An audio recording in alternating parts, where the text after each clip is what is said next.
खासकर महामानव ज्योतिबा फुले, बाबा साहेब आम्बेडकर, साहूजी महाराज इत्यादि के संघर्ष के कारण हमें मानवीय अधिकारों की प्राप्ति हुई है।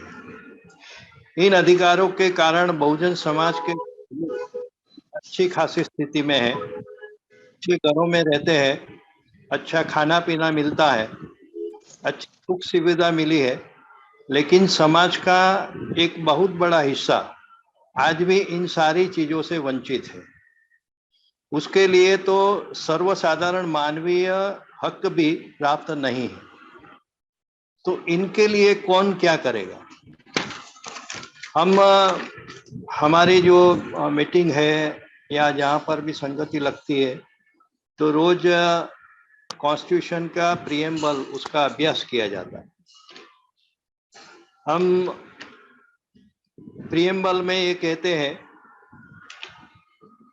कि to secure to all its citizens justice, social, economic and political, liberty of thought, expression, belief, faith and worship, equality of status and opportunity, and to promote among them all fraternity, assuring the dignity of the individual and the unity and integrity of the nation.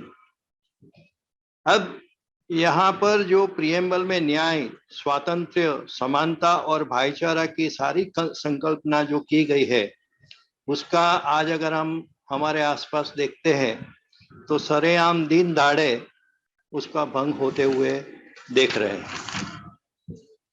मुझे लगता है कि इन सारी परिस्थितियों से निपटने के लिए कुछ तो रास्ता होना चाहिए। अब जैसे कि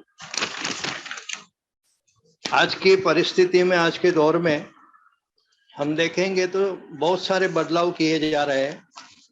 कुछ दिनों के बाद लेबर कोड में एक बहुत बड़ा बदलाव आने वाला है।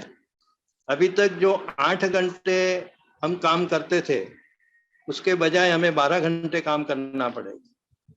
इसके कारण बहुजन समाज के ऊपर इसकी बहुत ही विपरीत असर होने वाली है। रोजगार की जो अपॉर्चुनिटी है वो तो कम होने वाली है, लेकिन जो काम करने वाले लोग हैं उनके स्वास्थ्य के ऊपर भी बहुत बुरी असर होने वाली है। दूसरा एक उदाहरण में के तौर पर अगर देखा जाए कि कैसे कॉन्स्टिट्यूशन को ट्विस्ट करके आज के दौर में काम किया जा रहा है। इकोनॉमिकली विकर्षण के लिए आरक्षण की बात लाई गई। जब विधान चल रहा तो बाबा साहेब ने स्पष्ट कहा था to live equality between class and class, between sex and sex, which is the soul of Hindu society untouched, and to go on passing legislation relating to economic problems is to make a farce of our constitution and to build a palace on a dung heap. आज हम देख रहे हैं कि गोबर के ऊपर palace यानी राजमहल बनाने की कोशिशें हो रही है। संविधान के सारे प्रावधानों को इस तरह से तोड़ा जा रहा है। अब इन सारी परिस्थितियों में अगर कोई रास्ता दिख रहा है तो वही है जुड़ना और जोड़ना। इसके अलावा और कोई विकल्प हमारे पास बचा हुआ नहीं है।